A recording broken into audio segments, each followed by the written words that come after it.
everybody. Welcome into the back room. I'm Andy Ostroy. We have author Marisa Renee Lee with us today. We'll chat with her in just a moment. But first, thanks for tuning in. We appreciate you listening, and we'd love to hear your comments. So email us at backroomandy@gmail.com and or post on our social media, and we'll read some feedback next time. And if you like the podcast, please rate and review and follow or subscribe, and you'll be notified every time we post a new episode. So Marisa Renee Lee is the award-winning and best-selling author of Grief is Love. For her work on grief and healing, she has been featured on Good Morning America and NPR, and in Vogue and The Atlantic, among other outlets. Her new book, Waiting for Dawn, Living with Uncertainty, reflects on her experiences with chronic illness and grief, offering solace to folks living with all kinds of uncertainty. A longtime rabble-rouser of social healing and equity, she previously served as a deputy director of the Obama White House and is now CEO of Beacon Advisors, a social impact consulting firm. Marisa, welcome into the back room. Thank you for having me. Congrats on the new book. It's called Waiting for Dawn, Living with Uncertainty. It explores hope, healing, and what comes after profound hardship. What inspired you to write this book now? Yeah, so I realized in retrospect, like I had my first encounter with uncertainty around 30 years ago. My mom, one day she got sick and she just never got better and progressively got worse. It turned out she had multiple sclerosis, and it took over 3.5 years for that to be diagnosed. But what like spawned me to write this book today was my own experience with illness. Unfortunately, in 2024, I got COVID for the very first time, and it turned into long COVID. And I found myself, not having the strength to pick up my kid, do my work, walk around my house, stand up to take a shower. I would literally have a hard time breathing, just going from our bedroom upstairs, downstairs to the kitchen. And so when that happened and all of a sudden my life just changed overnight, my editor said to me, when you feel strong enough, I want you to just take some time to write about what this feels like. Like, what is this experience? And within a couple of days, I had over 10,000 words, and it turned out they made sense as chapters. And so the book explores this current season of uncertainty in my life, and also does go back in time and talk about my experience with my mom and a few other seasons of uncertainty. So let's talk about that a little bit. 2008 was a very pivotal year for you, and it kind of launched you on your journey to write about grief. Tell us about that period of your life. So, like I said, my mom first got sick when I was 13, multiple sclerosis. And then the week that I was graduating from college, in 2005, she was diagnosed with stage 4 breast cancer. And so I actually, came home, spent a year with mom and dad, just helping them navigate this very complex health situation. Went to work on Wall Street and sort of split my time between being mom's, secondary caregiver after my dad, and working and, drinking and going on dates and being ridiculous in New York. And in late 2007, we decided she was no longer going to undergo treatment for either the cancer or the MS. And 6 weeks later, she was gone. I had been very type A, eldest daughter, overachiever, practical about the whole thing. I had spreadsheets, I had lists, I had people ready to help out. I was planning to pre-plan her funeral, but I didn't get to it because she was gone so fast. And I thought, because I was practical and honest about what was going to happen, that when it happened, I would be okay. It would be sad, obviously, but I was like, you'll be fine. And then she died, and I was like, oh no, I am definitely not okay. And it was unrelenting anxiety, depression. I would only sleep for 3 to 4 hours a night, even though I was heavily medicated. I was a shell of a human being who was still trying to function normally. So 2 weeks after the funeral, I went back to work, and every morning in the basement of my investment bank that I worked at, I would have a panic attack. And the period of time it's so dark and confusing even now, that I had to ask my girlfriend, who would bring me a latte down into the basement every morning and sit with me while I redid my makeup and acted as though I was perfectly fine. I was like, did I do that for a couple of days, a couple of weeks? And she was like, honestly, I think it was a couple of months, like I'm sorry to say. And about 6 months after my mom died, I said, maybe I'm not the problem. Like I kept thinking there was something wrong with me for being so disoriented and just sad. I thought maybe it's really about how we think about and talk about grief and loss in our culture and how we treat grieving people. And so I decided in August of 2008 that I was going to write a book about grief and loss. It would not be sad and depressing, and it would be a bestseller. That book came out in 2022. It's called Grief is Love, Living with Loss, and it explores my experience with grief and also couples that with the leading research on grief and loss and healing. And you were a journaler, right? So you had a lot of Yeah. content. Yeah, I actually found the notebook where I wrote, like, this is what you're going to do. No. So yeah, I had a lot of content, and I also just, I had a lot of experience between when she died and when I actually started writing that book in the summer of 2020. And so there was a lot of just reflection and growth and reckoning, for lack of a better term. The title, Waiting for Dawn, is such a powerful metaphor. What does dawn represent for you personally? So it's funny. My editor was about ready to kill me. I had no title for the book until like the absolute last possible date that I could have come up with something. And I just kept rejecting all of her suggestions, of course. For me, I just kept, all these days where I just spent hours in bed, I kept going back to this line that, they would say over and over again in church. Like I was raised in the Black church every Sunday there for hours and hours. And it comes from the Psalms in the Bible. You can mourn for a night, but joy comes in the morning. And I would just lay in bed in too much pain to read, to write, to really do anything and think like, where is my morning? Like this is completely insane. And I realized, so many people at one point or another are going to find themselves in a place where everything is really dark. And as you wait for that morning, figuring out how to live well in the midst of, those pre-dawn hours, I think is just really important. And so that is what inspired the title. And how important is hope in the grieving process? I think it's essential. And this was something that I just felt deeply through several periods of uncertainty. It took my husband and I 5 years to become parents. I have an underlying health condition. We were doing the IVF stuff for a while, just one disappointment after another. And then ended up launching an adoption process. And, there were just so many days and gosh, weeks and months where we questioned, like, would this actually work out? Like, were we ever going to become parents? And I realized through that experience that hope is, continuing to believe in a future outcome that you haven't arrived at yet. And then you also need to do the work to get to that place. And so when I found myself in this other, dark place full of grief, I just kept going back to our son and kept reminding myself, you don't know how the story is going to end. And if you believe that you're going to get better, like you will do whatever it takes to get better. Like you will find your way there. And it was hard, man. Like long COVID, people are like, what is that? Is it real? Like, there's no like clear diagnostic tests. Like so many doctors, even, today, over 2 years later, they don't know what to do with people when this happens to them.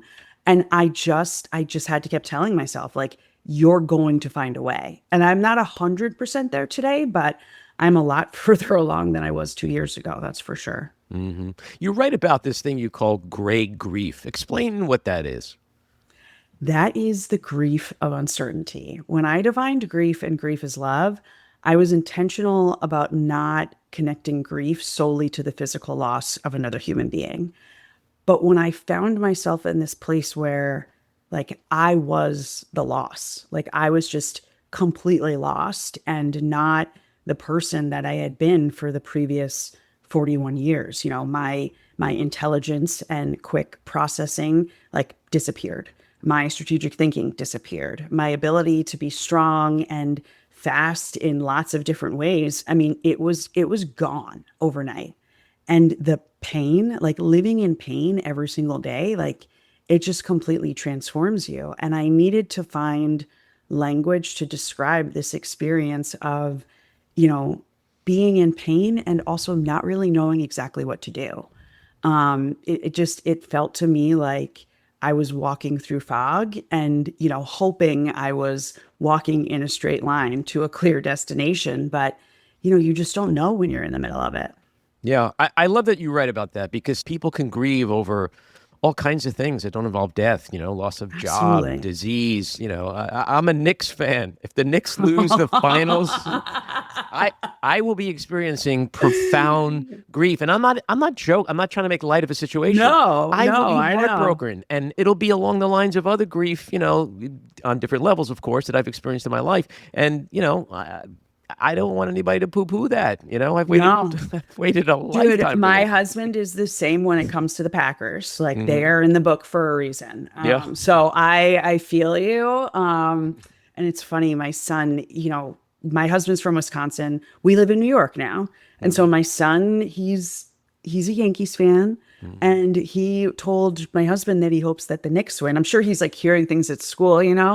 And my husband was like, "Ugh, I don't know how I feel about this. Like, if he starts rooting for the Giants, he's gonna have to find another home." Well, it's not easy to be a New York sports fan. It's not like living in Boston or other places. So let's talk about your first book, Grief is Love. It challenged many conventional ideas about grief. What's the biggest misconception about grief that you hope to correct with that Oh, book? oh man. The 5 stages of grief. Hmm. Like, I just feel like that has caused so many people so much pain. And Hmm. I personally believe that that was not the intent of Elizabeth Kubler-Ross when she developed the model. The issue is the model got lost in this game of telephone. Like those 5 stages were based on what she was witnessing people who were terminally ill themselves Hmm. go through, not the people like you and me who have to, figure out how to live with the loss of a loved one. And so people get so caught up in I didn't go through this stage, or I didn't go through them in this order, or like this one, I think I'm still stuck in it. And I'm like, no, can we just like get rid of it altogether? Like burn it to the ground? Because it wasn't designed for you. And it really doesn't help most people. Yeah. Well, how do you feel about like that final stage, which in a sense is closure? I don't believe in closure. I don't know how you can ever Yeah. get closure, but I'm curious to know what you No. think. It's this whole concept of getting over it. Right. That's what I think people want when they talk about closure. And the book actually began with an article that I wrote for Glamour. Mother's Day weekend 2020 it came out. A couple months before that, my husband and I experienced a devastating pregnancy loss, and all I wanted was my mom. My mom had been dead for 12 years and like still in that moment of like grief and overwhelm and confusion and physical pain. Like I just wanted my mom. Hmm. And I was like, what the hell are people talking about? Like what are we supposed to be getting over? Like my mom is still my mom. Like yes, she's been dead now almost 19 years, but like she's still my mom and she Right. was a great mom and we had a really close relationship, and that doesn't get like erased from your brain. Like you remember that little device in Men in Black? Like that's not Right. that's not how it works. Right. And so I don't want people to feel pressure to get over it. The current leading research on grief and loss actually tells us one of the most effective ways to figure out how to live with your loss is identifying your own way to continue your relationship with the deceased. Hmm. It's not getting over it. It's like figuring out how I'm going to share my mom with my 4.5-year-old son, who's Hmm. obviously never met her. Hmm. Yeah, it is kind of a crazy concept, but so many people feel pressure to, Yes. quote, move on after a loss. Why do you think our culture remains so uncomfortable with grief? You know, I think I think it's a few things. I really do think some of it comes down to the systems that we have committed ourselves to, either by choice or by force. And, I'm specifically thinking about capitalism, patriarchy, etc. Because those things don't leave a lot of space for deep emotion and suffering and for people to be in pain and just be human. When you think about and just look at the way other cultures and, even other faith traditions treat grief and loss and death, there is so much more proximity around death and grieving people than what we often allow for. It's like there is this sense that, you are expected to deal with these complicated and challenging emotions on your own in private, like away from everybody else. And I don't think that's the healthiest way to do it. I don't think we need to continue to do it that way. And I'll say even the time period from, when I was first writing this book in 2020 to now, I do think there have been more conversations and, a little bit of a cultural shift, or at least an attempt at one around grief and loss. We're seeing more movies and TV shows like tackle it in more complex ways. And that's why I continue to write. Like, I don't want us to be like this. I want us to be accepting and open and comfortable with the fact that we're all going to die. We're all going to have to deal with grief. And so let's figure out how to show up for one another in the midst of it. Yeah, well, but grief, I consider grief healthy. I mean, Yes, it is. it's an outlet. I mean, my wife was murdered 20 years ago, but still every week I find myself at some point crying. And in large part, it's because my daughter Sophie was 2 when Adrian was killed. So, a couple weeks ago, she graduated from college. So I'm sitting there and I'm like, where's Adrian? Adrian should be Yeah. here, and one day she'll get married and she'll have kids or she'll have her first job after school. There's always going to be milestones. Yes. And I'm not talking about the hallmark ones like, anniversaries and birthdays and stuff like that, but just life experiences where you go, Yeah. this person should be here, or I Yeah. need this person here today. And I don't know if that ever goes away, but I don't necessarily look at that as being unhealthy. It's like No. if I go into my bedroom and I start heaving for 20 minutes, when I'm done, I'm like, it's Miller time. Like Feel great. I Yes. feel great. Exactly. Oh my gosh. Why deny It's that? so funny. I completely agree. I don't know if you've seen the show Oh Shrinking, my but God. okay, That so was, I good. feel like it was written for me, literally. They are, I mean, they have just handled like the Nailed it. grief Nailed it. so well. I've been so impressed. And so in one of the earlier episodes, I think it's the Harrison Ford character tells the daughter, just set a timer and play a sad song and like have your grief moment, like Yeah. have your grief space. And I was like, yes, I was like, I love that.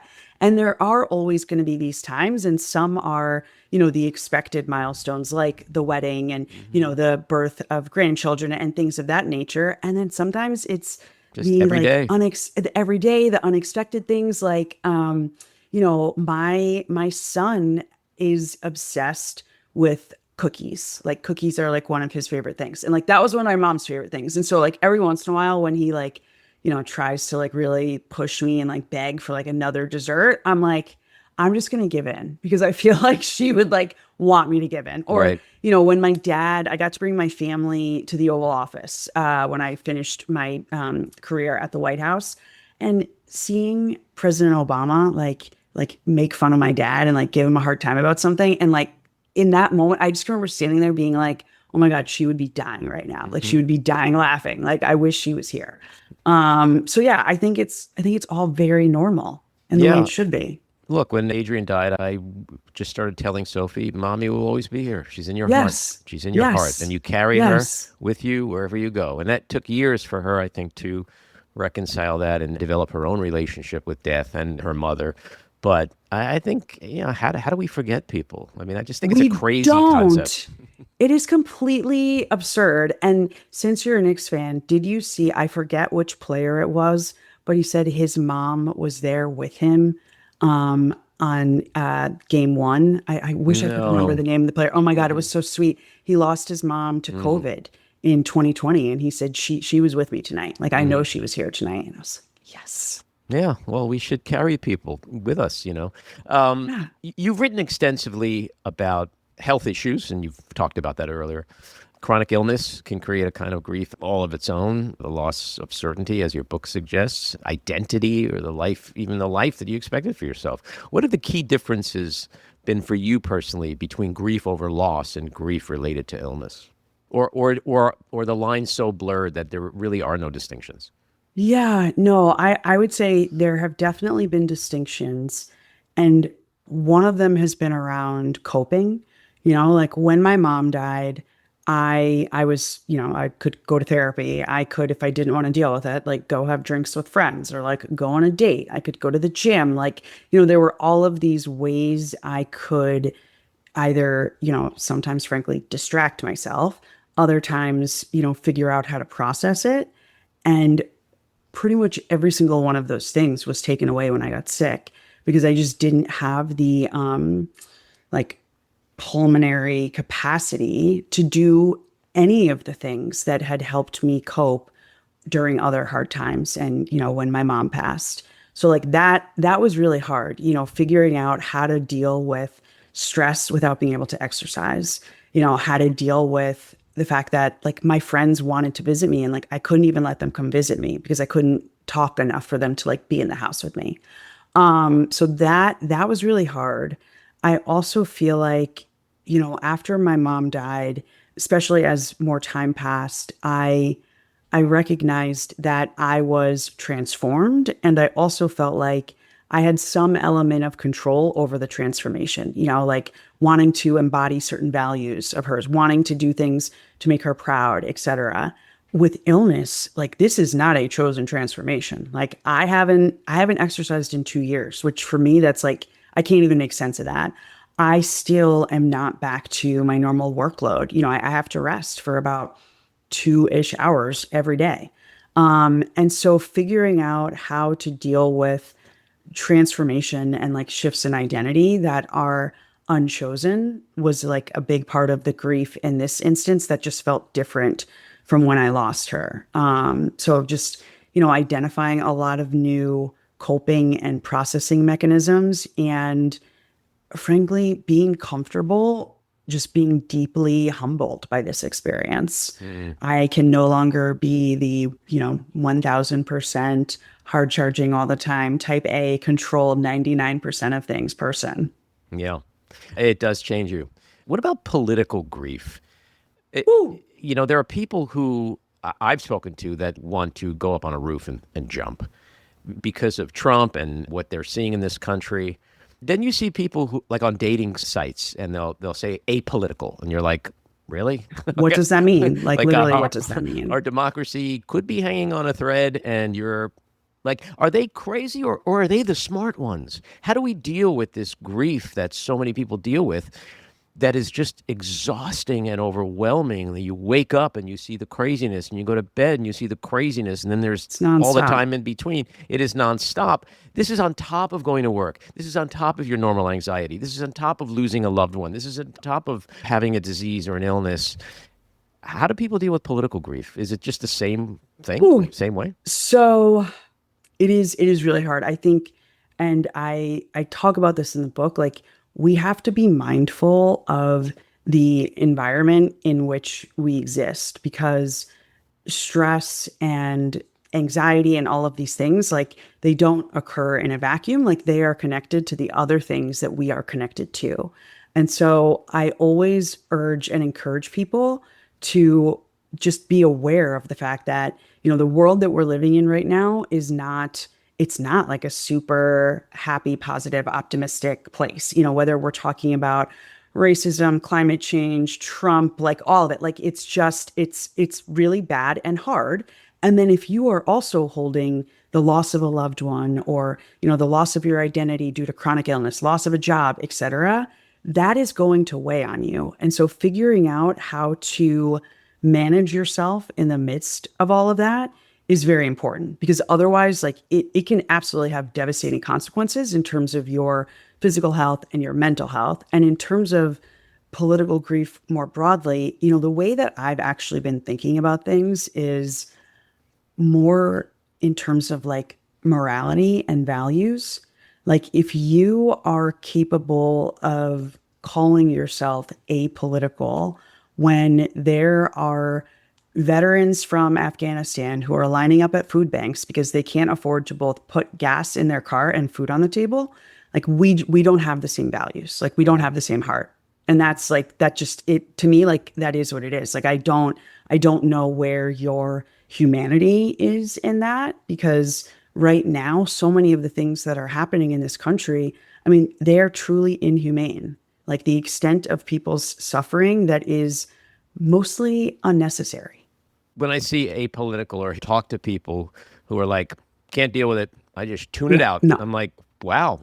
In a way, I wish I could be that way, but I don't know how I would define that way. Like yeah, it no. just seems like, you're clueless or you're tone You have a deaf heart or that works. yeah, Like that's the way that I think about it. Like if you have a heart that like works, and right. if you have capacity for empathy for other human beings, like there's just no way to be apolitical. I put gas in my car the other day, and I was like, gas. And I live in the Hudson Valley in New York. So like it's not like I'm in like Greenwich or New York City or LA or something.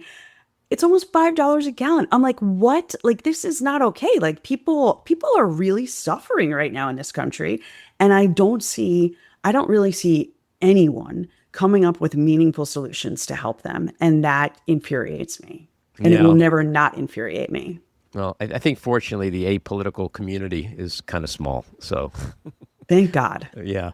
Talk about joy and guilt and the intersection of those two emotions in the grief process and how important they both are.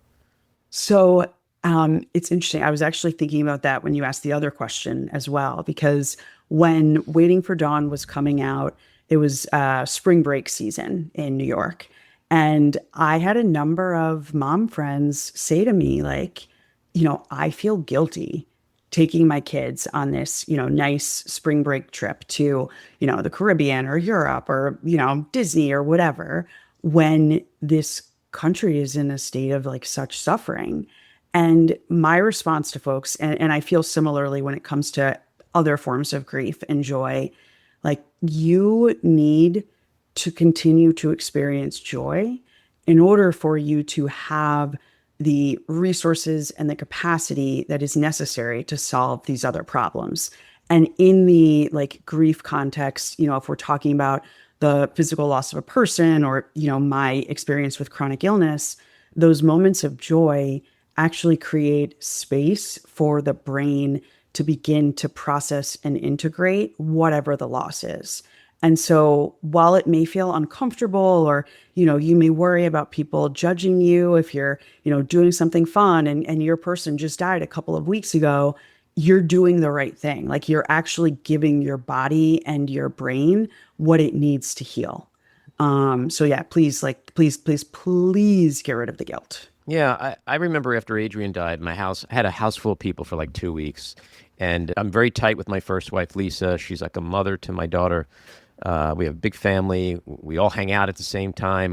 There's no like go to dad's for holidays or mom's for holidays. I'm close with my second wife, Monica. They were both here that week. One was taking out the garbage, one was putting the food out.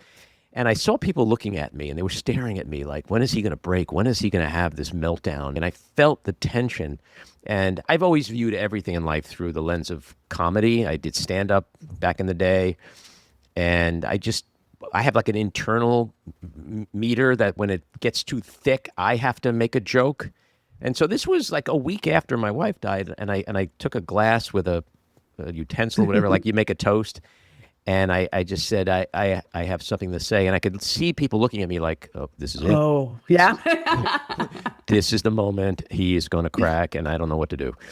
And I said, I just needed to point out that I have two ex-wives running around this place like the Energizer bunnies and like something like that. And everybody just laughed and you could feel the tension lift. And I felt good because I needed that laughter, but I also wanted people to know in that moment that Andy is still in there, that he's still in there, Yes. and that as dark as it is in this moment, he's going to come out again, and he'll be Andy again someday. And I think those moments are very important to us to show not only ourselves, but help the people around us, because they're suffering too, and they're worried and they're concerned, and it's like, it's okay to feel joy. It's okay to laugh. It's Yeah. okay to make a joke. It doesn't mean you're not suffering, right? It's Yes. okay to Yes. laugh. Oh my I God. mean, laughing and suffering, that's life, right? Every day, Yes, happy, exactly. sad. Exactly.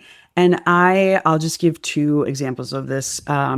at my mom's funeral, someone else who wasn't me. I was like the manager of everything, but like lots of outsourcing and delegation. The pastor had hired this woman to sing this traditional gospel song, His Eye is on the Sparrow. And pastor of our church at the time was white. And like he was like, just so you know, she's black. I was like, okay, so like you've covered this appropriately. Oh my God, this woman singing, it was the worst thing I've ever heard. Like, I can't even exaggerate it. Like, I truly wish someone had videoed it. My cousins, my sister, my grandma, until she died a year ago, like, we would still talk about it. Because, sitting in the front row of this church, jam packed, open casket is like 5 feet away. And we're all laughing. And like, my grandma's in a wheelchair, like elbowing me to like stop laughing. But like, I know she's laughing too. Like, it was so, so bad. And 5 minutes later, it was time to close the casket and I was hysterical. And like I will just never forget going from one to the other so quickly and just it feeling like natural and normal and healthy. So yes, I am with you on that one. And what about triggers? Like we've been talking about a Ooh. lot of this stuff, milestones or just a facial expression that someone has and reminds you of that person. But what about like dealing with them versus the natural desire to avoid them? Yeah. I was very good at avoiding things like that.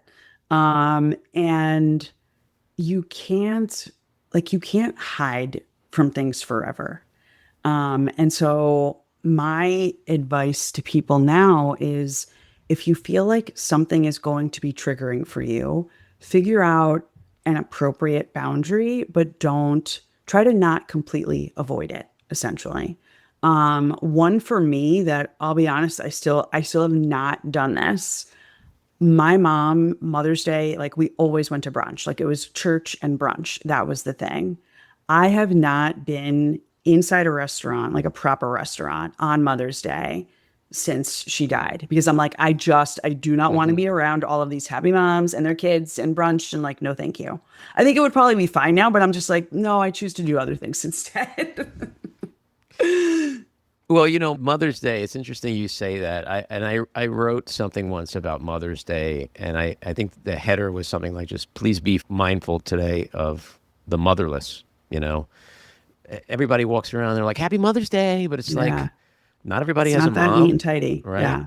Not some have moms who died, some have moms who died horribly, some have moms who are lying in a hospital bed somewhere about to die. Yeah. Some people they have an abusive mom. Yeah. Or they don't love their mom. Like there's so many different, and it's like people just need to get more in tune with each other and realize that like Yeah. not everybody is got a great life or not everybody's No. celebrating days the way you celebrate them, and just it's okay to have some shit in your life, and it's okay to feel and express that. And we need to be It's mindful of the normal. people around us and let them go through that without us making it worse for them. Like my daughter, she would be like, Exactly. I don't want to go outside on Mother's Day because it's like she don't want to And go to that's okay. school. Yeah, it's like, and I understood it. I remember I could not believe this. I actually called the school to complain. She had two teachers in a class once. This is grade school, and they're making Mother's Day cards. And she says, I don't have a mother. My mom died. And one Oh of the my one of the God. teachers said, "Well, do you have a pet?" And she goes, "Yeah, I have two dogs. Make a card for your dog." I lost my mind. I lost my Oh like talk God. about like a complete Oh my utter lack of God. empathy Oh my or God. what horrible judgment. And that came from a teacher. So I think society just Oh needs to my be able God. Make a to card for your dog? make a card for your dog. Can you believe that? I'll never forget that. Wow. Yeah, that I haven't heard that one before. Wow, You that's know. something. Okay. And what about taking care of yourself and being able to say no? That's not easy for a lot of people. Yeah. That is not easy for me. Eldest daughter, I've been a caretaker since I was 13. I'm very good at saying yes and doing like 5,000 different things for 10 different people and like not thinking twice about it. I definitely think that's part of what landed me in this health situation.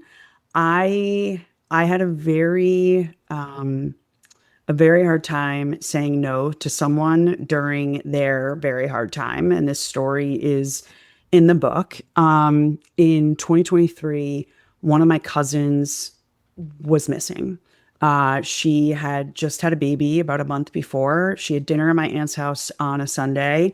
I got a call on a Thursday that she hadn't been seen or heard from since. And I just, I remember we were coming out of the barber shop. My kid was getting his first haircut. And I was just like, I can't, like, I literally can't make sense of this, but she must be dead. And I was overwhelmed. We were all overwhelmed, but I was like, I'm going to do whatever I can to help my aunt. Like, this is awful. So I'm like sending food and sending groceries and like offering advice. And finally, my other cousin and I decided the investigators weren't doing enough. And we were going to launch like a missing persons campaign and leverage every relationship I had to find my cousin. In the midst of that, my aunt asked if my husband and I would want to care for this baby that now at that point was 6 weeks old. And I knew we couldn't take on another thing. Like I knew I couldn't manage this search campaign, doing something that like I truly did not know how to do. Plus I had a 2-year-old at home. Plus we were caretaking from a distance for my mother-in-law who was dying from breast cancer. And so I had to tell her no. And it was the hardest no I have ever uttered.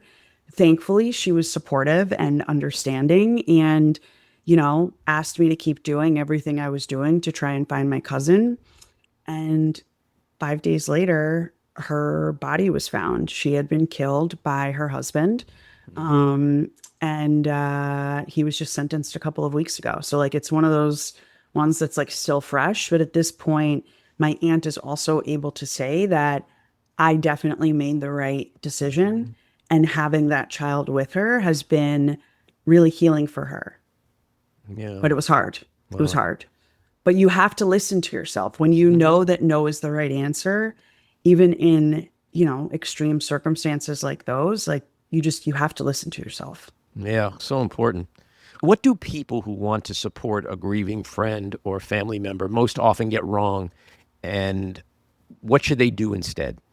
I think a lot of people, and I'm sure you had this experience, get very caught up in the I don't know what to say, I don't know what to do. And so then they end up not doing anything, just out of like fear of doing the wrong thing or saying the wrong thing.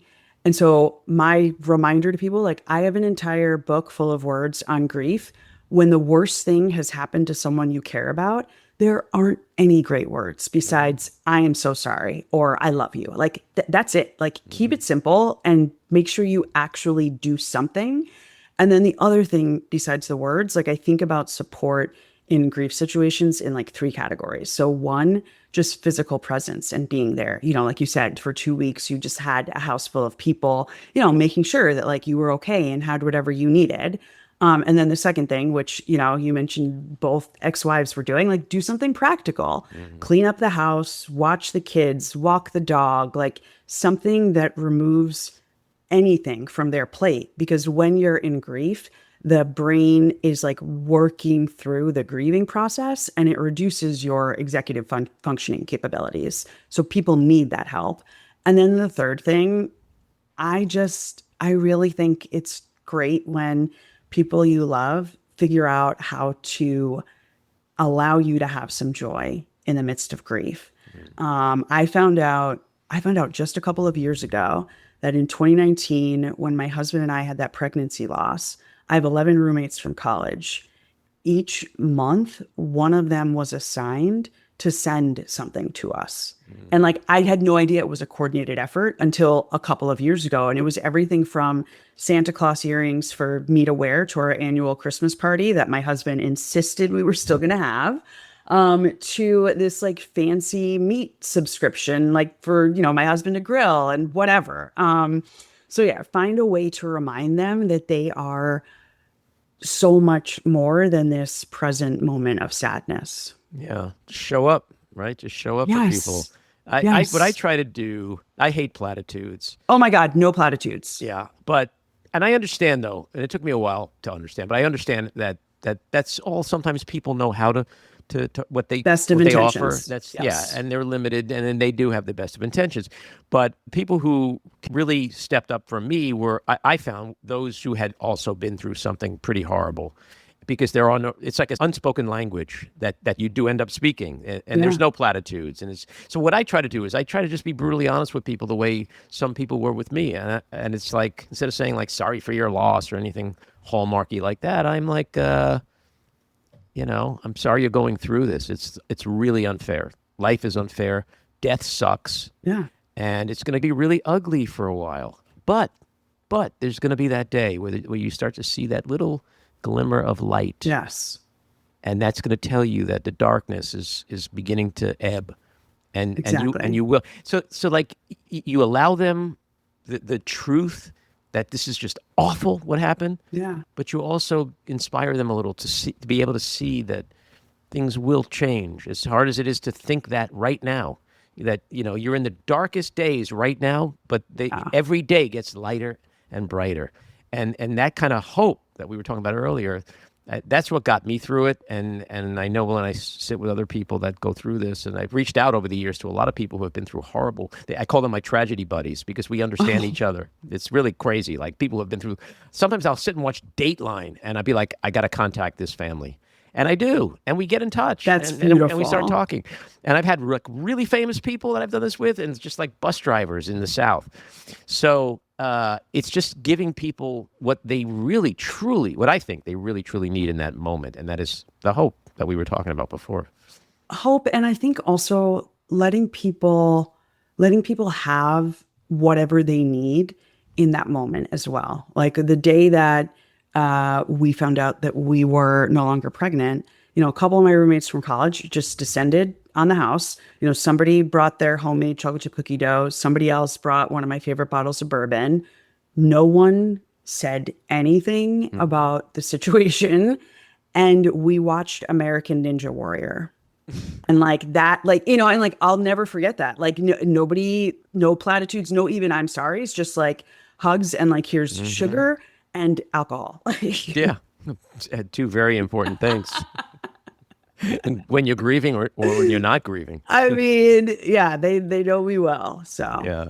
My last question, after everything you've experienced and written about, from loss and illness to hope and healing, what does a meaningful life look like to you today? And how has that definition changed for you over the years?